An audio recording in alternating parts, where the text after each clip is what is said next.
अस्सलाम वालेकुम स्टूडेंट्स, आज हम कर रहे हैं एक्सरसाइज नंबर 4.2 का question number 5। Akram and Askar started a business with ₹9,000 and 11,000 respectively. Akram ने इन्वेस्ट किए 9,000 और असगर ने इन्वेस्ट किए 11,000। ठीक है। अकरम विदड्रॉज ₹1,000 आफ्टर 6 मंथ। अब यहाँ पे वो बता रहे हैं कि अकरम ने जो है 1,000 रुपये 6 माह के बाद विदड्रॉ करवा लिए, निकलवा लिए हैं, यानी उन्होंने 1 साल काम किया। तो पहले 6 माह की इन्वेस्टमेंट उनकी क्या होगी? सबसे पहले हम वो लिखेंगे, अकरम्स इन्वेस्टमेंट फॉर 6 मंथ।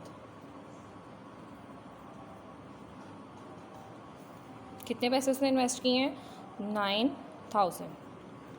ये कितने देर के लिए था? 6 मंथ के लिए। तो 9 × 6, उसने पहले 6 माह में इन्वेस्टमेंट कितनी लगाई है? 54,000। ठीक है। अब वो कह रहे हैं जी कि 12 में से 6 माह की जो है इन्वेस्टमेंट उसकी 54,000 है। ठीक है। अब अगले 6 माह के लिए क्या होगी? जबकि वो 1,000 रुपया जो है वो निकलवा लेता है, विदड्रॉ करवा लेता है। तो इसके लिए हम क्या लिखेंगे? अकरम्स इन्वेस्टमेंट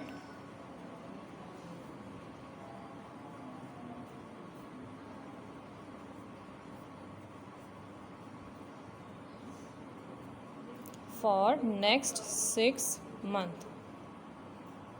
अब ये किस तरह से आपके पास आएगी इन्वेस्टमेंट? आप उसकी पहले 6 मंथ की इन्वेस्टमेंट 9,000 में से माइनस करेंगे 1,000, क्योंकि उसने विदड्रॉ करवा ली है। ठीक है।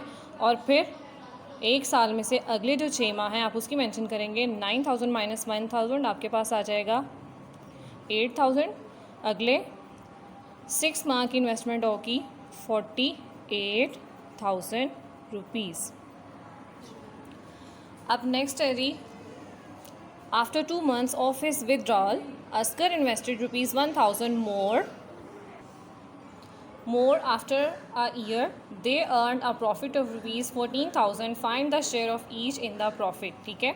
अब असगर जो है अकरम के 2 माह बाद, यानी पहले 6 माह में 2 माह और ऐड करें तो आपकी उसकी जो पहली इन्वेस्टमेंट होगी वो टोटल 8 मंथ्स की होगी। तो आप यहाँ पे मेंशन करेंगे असगर्स इन्वेस्टमेंट फॉर 8 मंथ्स। उसके कितने पैसे हैं जी? 11,000 है फॉर 8 मंथ्स। तो आपके पास पहली 8 महीने की इन्वेस्टमेंट होगी 88,000। अब असगर ने 12 में से 8 महीने की इन्वेस्टमेंट आ गई है। अगले 4 माह के लिए उसने 1,000 रुपया और ऐड किया। तो फिर उसने जो है वो अगले 4 माह की इन्वेस्टमेंट क्या होगी वो निकालने के लिए हम क्या करेंगे? असगर्स इन्वेस्टमेंट फॉर नेक्स्ट 4 मंथ्स। उसके लिए क्या होगा जी? आप 11,000 में 1,000 प्लस करेंगे तो आपके पास आ जाएगा 12,000 मल्टीप्लाई नेक्स्ट 4 मंथ के लिए आपके पास आ जाएगा 48,000 रुपीज़। ठीक है। अब हम इनकी दोनों की टोटल इन्वेस्टमेंट कैसे फाइंड करें? अकरम्स टोटल इन्वेस्टमेंट, पहली इन्वेस्टमेंट थी 54,000, नेक्स्ट थी 48,000, दोनों को ऐड करें आपके पास आ जाएगा 1,02,000।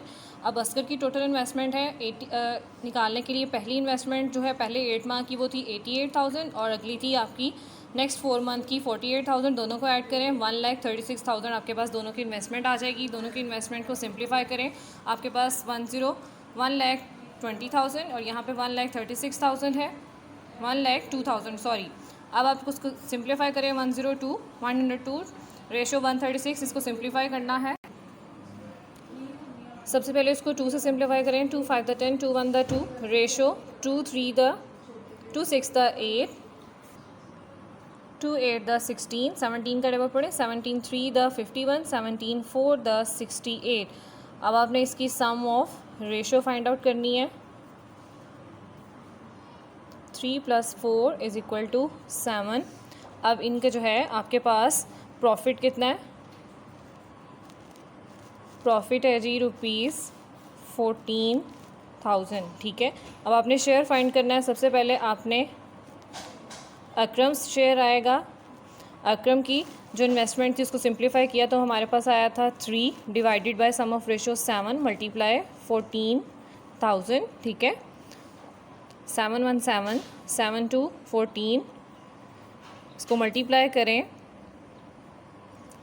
3 2 10 6,000 अकरम का शेयर आ गया आपके पास। अब आपने असगर का शेयर बताना है। असगर शेयर, इसकी रेशो सिंप्लीफाई करके आपके पास आई थी 4 डिवाइडेड बाय 7 मल्टीप्लाई 14,000, 7 1 7, 7 2 14, इसको मल्टीप्लाई करें, 4 2 8। असगर का शेयर प्रॉफिट का 8,000 है और अकरम का 6,000 है।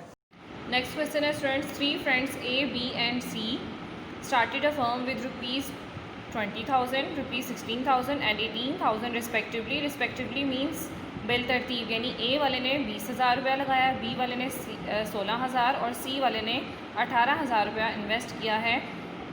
कितने टाइम के लिए किया है? A kept his money for 4 months, उसने 4 महीने के लिए A वाले ने लगाए हैं पैसे, B वाले ने 6 माह के लिए और C वाले ने 8 महीने के लिए पैसे लगाए हैं। हमने प्रॉफिट डिवाइड करनी है। प्रॉफिट कितनी है जी? आपके पास 12,000 है और तीनों फ्रेंड्स में डिवाइड करनी है। सोल्यूशन लिखें।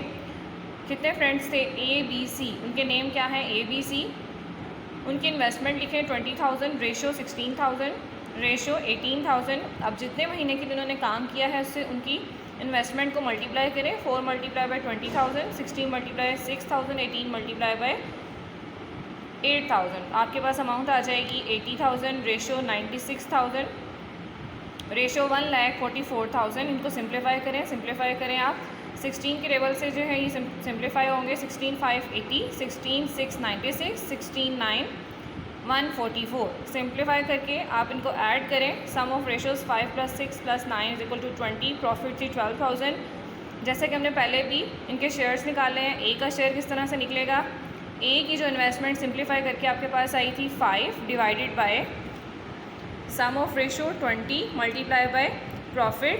इसको सॉल्व करें, आपके पास ए का शेयर आ जाएगा 3,000। इसी तरह से बी का शेयर फाइंड आउट करें 6। इसकी इन्वेस्टमेंट को सिंप्लीफाई करके आया था 20, आपके पास सम ऑफ रेशो आ रहा है और प्रॉफिट कितना था? 12,000। इसकी कटिंग करें 20 की 12,000 से, आपके पास 600 आएगा। 600 को 6 से मल्टीप्लाई करें, 3600 बी का शेयर आएगा, यानी बी की प्रॉफिट आएगी, बी पार्टनर की। सी शेयर कैसे आएगा? 9 डिवाइडेड बाय 20, यानी सी की जो इन्वेस्टमेंट थी उसको आपने सिंप्लीफाई किया तो आपके पास 9 आया। 9 को 20 से डिवाइड करें, सम ऑफ रेशो से मल्टीप्लाई 12,000, 600 को 9 से मल्टीप्लाई करें, 5400 आपके पास इसका शेयर आ जाएगा।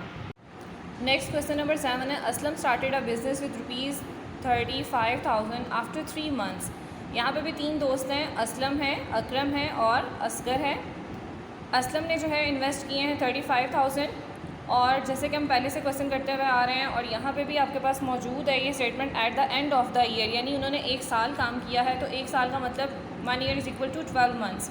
इसका मतलब है कि असलम की जो इन्वेस्टमेंट थी 35,000 की, वो 12 मंथ की थी। अब वो नेक्स्ट कह रहे हैं आफ्टर 3 मंथ्स, यानी 3 माह के बाद। किसके 3 माह के बाद? असलम के 3 माह के बाद काम शुरू करने के बाद अकरम ने जो है वो पैसे लगाए हैं, कितने? 4,000, ठीक है। तो अब अकरम की ड्यूरेशन कितना हुआ? उसने कितना अर्सा काम किया था? अगर असलम 12 महीने काम कर रहा है और अभी उसने काम शुरू किया और 3 माह गुजरे हैं, तो फिर इसका मतलब है कि अकरम का जो है वो टाइम ड्यूरेशन कितना हो गया? यानी 12 - 3 = 9। तो अकरम का शेयर, अकरम ने जो इन्वेस्टमेंट की है वो 9 मंथ के लिए की है। 9 × 4,000, ठीक है। अब असगर जो है, असगर का कब उसने इन्वेस्ट किया? आफ्टर 6 मंथ, यानी असलम के काम शुरू करने के 6 माह बाद। तो 12 में से अगर हम 6 माह माइनस कर दें तो आपके पास बाकी कितने माह रह जाएंगे? 6 मंथ रह जाएंगे। तो आपने असगर की इन्वेस्टमेंट को 6 से मल्टीप्लाई करना है तो आपके पास फाइनली इन्वेस्टमेंट आ जाएगी 12 × 35,000। आप इसको डायरेक्ट मल्टीप्लाई भी कर सकते हैं और यूँ भी रहने दें। 4,000 × 9 रेशो 5,000 × 6। इसको सिंप्लीफाई करें, 35 × 12, 4 × 9, 5 × 6। आप सिर्फ उनके मंथ्स की जो रेशो है आप उसको सिंप्लीफाई कर लें।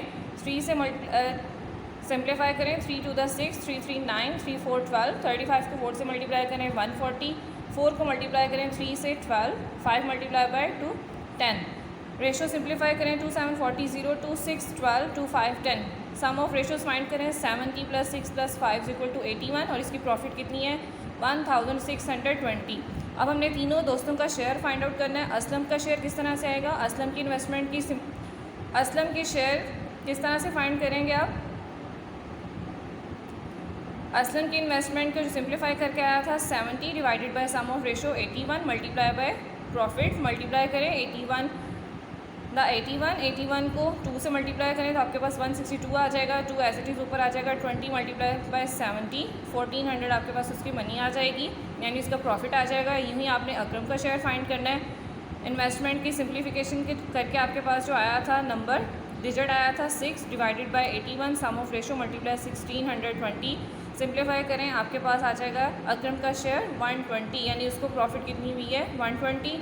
यूँ ही आपने असगर का शेयर फाइंड करना है 5 डिवाइडेड बाय 81 मल्टीप्लाई 1620, तो आपके पास असगर का शेयर आ जाएगा 100। ये तीनों की प्रॉफिट आपके पास मौजूद है। आपने इन तीनों क्वेश्चंस को नीट नोटबुक पे नोट डाउन करना है। ओके, अल्लाह हाफ़िज़।